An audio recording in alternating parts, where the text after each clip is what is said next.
Hi friends, welcome back to our channel. आज budget का दिन था, उतना अच्छा कुछ मोमेंटम नहीं मिला है। हमने कल ही डिसाइड कर लिया था कि इस जोन के ऊपर निकलेगा थोड़ा सा, तो हम एक स्कैल्प कर सकते हैं, ये हमारा टारगेट हो सकता है। ठीक है, तो हमने यहाँ पर कहीं पर एक कॉल बाय किया था और यहाँ पर एग्जिट किया है। कि वो मैं आपको दिखा दूंगा कहाँ पर एग्जिट किया है। लेकिन ये एक अच्छा मूव मिला हम लोगों को, उसके बाद पूरा साइडवेज हो गया, वॉलेटाइल हो गया मार्केट। अगर ये नो ट्रेडिंग जोन था, this was our no trading zone. ये दो जोन्स के बीच में था ना, ये हमारा नो ट्रेडिंग जोन था। इसके बीच में अगर कोई ट्रेड किया रहेगा तो उसका पक्का लॉस हो रहेगा। सेम बैंक निफ्टी में भी वैसा ही था। वो ये हमारा ये नो ट्रेडिंग जोन था, इसके और इसके बीच में। यहाँ से ऊपर एक मोमेंटम मिला है रेजिस्टेंस तक का। यहाँ पर एक स्कैल्प किया था हमने यहाँ तक के टारगेट के लिए। वो हमारे डिसएग्रीमेंट सेटअप पे आया था, इसलिए उसको लिया गया था, वरना हम आज इस जोन में ट्रेड ही नहीं करते। जैसे आप थंबनेल में देख सकते हो कि मैंने मेरा लॉस हुआ है क्या आज करके, बट ऐसा कुछ हुआ नहीं। यहाँ पर एंट्री लिया था इस कैंडल पे, एंड इस कैंडल पे मैंने निकाल दिया था। एक्चुअली वो 1 मिनट पे लिया गया था ट्रेड। यहाँ पर एक उठाया था ट्रेड, यहाँ पर एग्जिट कर दिया हमने। एक स्कैल्पिंग मूव था, इसलिए ज़्यादा होल्ड नहीं किया है। चलिए अभी क्या करते हैं, कल के लिए कुछ प्लान करते हैं। ये प्लान, एक ट्रेडिंग के लिए प्लान होना बहुत ज़रूरी होता है, क्यों ना? क्योंकि हमें अननेसेसरी ट्रेड्स लेने की ज़रूरत नहीं पड़ती। अगर हमारे पास प्लान है, एक ट्रेडिंग प्लान है, तो हम अननेसेसरी ट्रेड्स अवॉइड कर सकते हैं। अगर रिस्क मैनेजमेंट में आ रहा है, हमारे पोजीशन साइजिंग में आ रहा है, तो ही हम उस ट्रेड को प्लान कर सकते हैं। अगर कोई भी नो ट्रेडिंग जोन में अगर कुछ भी हो रहा है, नो ट्रेडिंग जोन में अगर तुम्हें अच्छे कैंडल्स मिल रहे हैं, हैमर मिल रहा है, बुलिश कैंडल मिल रहा है, तो हम लोग उस ट्रेड को अवॉइड कर सकते हैं, क्योंकि वहाँ पर ट्रैप भी हो सकता है। ठीक है, let me clear it once. हम लोग कल के लिए एनालिसिस करेंगे। तो कल के दिन एक अच्छा मोमेंटम आ सकता है, क्योंकि आज पूरा एक ही रेंज में फंसा हुआ है। जैसे बैंक निफ्टी में देखा था हमने। अच्छा, बैंक निफ्टी में देख सकते हो कि ये रेंज था, रेंज से बाहर निकलते ही एक अच्छा मोमेंटम मिला है। आई होप आप समझ रहे हो। ठीक है, अभी वैसे ही निफ्टी में हुआ है, आज के दिन एक रेंज में बना है मार्केट। परसों का रेजिस्टेंस है, एंड परसों का ही सपोर्ट समझ सकते हो। ये एक सपोर्ट एरिया है, या फिर हम इसको इतना एक सपोर्ट एरिया मार्क कर लेंगे। ठीक है, और इस जोन के अंदर है, मार्केट इस जोन के अंदर है, तो हमें कोई ट्रेड नहीं बनानी है, नो ट्रेडिंग जोन है। अगर इसके ऊपर निकलता है या इसके नीचे निकलता है, तो हम ट्रेड प्लान कर सकते हैं। ठीक है, अगर बहुत बड़ा गैप अप खुल गया, गैप अप खुल रहा है, तो क्या होगा, यहाँ पर जिन्होंने भी बाय करके रखा है, यहाँ पर जिन्होंने भी बाय किया है, वो थोड़ा प्रॉफिट बुकिंग कर सकता है। अगर बहुत बड़ा गैप अप खुल गया, तो एक छोटा सा प्रॉफिट बुकिंग आ सकता है। ठीक है, तो हम अगर बहुत बड़ा गैप डाउन खुल गया, तो भी एक प्रॉफिट बुकिंग आ सकता है, या फिर ये यहाँ तक का हम लोग एक्सपेक्ट कर सकते हैं कि यहाँ तक प्राइस गिर सकता है।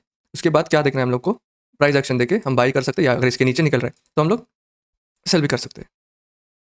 तो इंपॉर्टेंटली क्या हो जाता है, अभी हमारा इंपॉर्टेंट जोन है ये इंपॉर्टेंट क्यों है, क्योंकि नो ट्रेडिंग जोन है। यहाँ पर मार्केट हमें बुलाएगा कि ट्रेड लो, बट हमको यहाँ पर ट्रेड नहीं करना है। अगर इसके नीचे निकल रहा है, तो यहाँ तक का टारगेट बना सकते हो। अगर इसके ऊपर निकल रहा है, तो कल हमने एक गैप देखा था, गैप पेंडिंग है करके डिस्कस किया था, यहाँ पर का ये गैप कवर हो सकता है। ठीक है,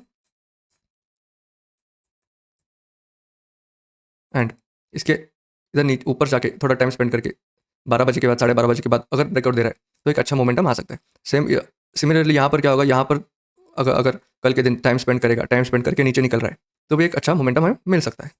यहाँ पर थोड़ा टाइम स्पेंड करना चाहिए, फिर नीचे ब्रेक डाउन होना चाहिए, यहाँ तक का टारगेट हो सकता है। अगर ये भी क्रॉस कर देता है, तो हमारा ये नीचे का जो गैप है, ये भी कवर हो जाएगा, गैप फिल हो जाएगा। चलिए अभी हम लोग बैंक निफ्टी देखते हैं। Let me clear it once. Bank Nifty में भी अच्छा खासा क्लोजिंग दिया है। वो भी रेजिस्टेंस के अंदर ही है, रेजिस्टेंस के पास ही क्लोज दिया है। तो ये आप देख सकते हो, यहाँ पर एक रेजिस्टेंस है, रेजिस्टेंस के पास क्लोजिंग दिया है। एंड ये स्लो क्या कर रहा है ना, धीरे धीरे क्या कर रहा है, रेजिस्टेंस को बार बार हिट कर रहा है। इसका मतलब क्या है कि रेजिस्टेंस अभी वीक हो रहा है। अगर बार बार हिट हो रहा है, रेजिस्टेंस वीक हो रहा है, इसका मतलब क्या हो सकता है कि अब ये रेजिस्टेंस टूट सकता है। अगर कल के दिन फ्लैट खुल के इधर एक 5-10 मिनट वेट करके फिर से निकल रहा है, तो हम लोग एक अच्छा मोमेंटम एक्सपेक्ट कर सकते हैं। अगर यहाँ पर आप एक ट्रेंड लाइन देख सकते हो, यहाँ पर एक ट्रेंड लाइन आ रहा है, अगर ट्रेंड लाइन का नीचे ब्रेकआउट दे रहा है, तो हमें डायरेक्टली एंट्री नहीं बना लेनी है। पहले ये लो जो है, ये लो को ब्रेक डाउन होने देना पड़ता है, क्योंकि यहाँ पर आके थोड़ा नीचे से आके फिर ट्रैप बना के फिर से ऊपर जा सकता है। अभी क्योंकि ये रेजिस्टेंस भी वीक हो रहा है, तो हम बोल नहीं सकते कि नीचे गिरेगा डायरेक्ट। इसलिए हम लोगों को प्राइस एक्शन का वेट करके ट्रेड लेना है। अगर ये रेजिस्टेंस है, तो यहाँ पर आप देख सकते हो कि ये सपोर्ट जोन है। ठीक है, ये एक सपोर्ट जोन है। अगर ये भी नीचे निकल रहा है, इसके इसके प्राइस अगर नीचे आके थोड़ा इधर टाइम स्पेंड करके फिर नीचे नीचे निकल रहा है, तो हमारा टारगेट होगा 45,400। अगर उसको भी ब्रीच करके नीचे आ रहा है, तो हमारा नेक्स्ट टारगेट होगा 45,200। ठीक है, अगर अभी हम देखेंगे, अगर ऊपर की तरफ निकलने लगा, तो वैसे ही कल के दिन एनालाइज किया था कि 46,400 का टारगेट हो सकता है, और 46,600 भी देखने मिल सकता है हम लोगों को। 46,600 का एक अच्छा रेजिस्टेंस जोन है। अगर ये भी टूट जाता है तो 800 700 दूर नहीं दिख जाएगा हम लोगों को। कि बैंक निफ्टी जनरली क्या करता है ना, एक जब भी मोमेंटम आता है या रैली करता है तो अच्छा खासा 300 400 500 600 पॉइंट तक भी मोमेंटम कर लेता है। कभी कभी क्या होता है 800 1000 भी पॉइंट्स कवर कर सकता है। ठीक है, तो हमें क्या करना है, इस जोन में ट्रेड नहीं करना है, इस जोन में कोई भी ट्रेड नहीं करना है। अगर इसके नीचे निकल रहा है तो प्राइस एक्शन देखिए हम लोग सेल कर सकते हैं, इसके ऊपर निकल रहा है तो प्राइस एक्शन देखिए हम लोग बाइंग कर सकते हैं। सेम सिमिलरली निफ्टी में भी वही हो रहा है, सिमिलरली निफ्टी में भी वही करना है। अगर इस जोन में है तो कोई ट्रेड नहीं होगा। देखिए वॉलेटिलिटी देखिए कितने बड़े बड़े विक्स बन रहे हैं यहाँ पर। तो ये जोन जो है रिटेलर्स को ट्रैप करने के लिए बनाया गया है। ठीक है, इस जोन में है तो नो ट्रेड, ट्रेड नहीं करना है।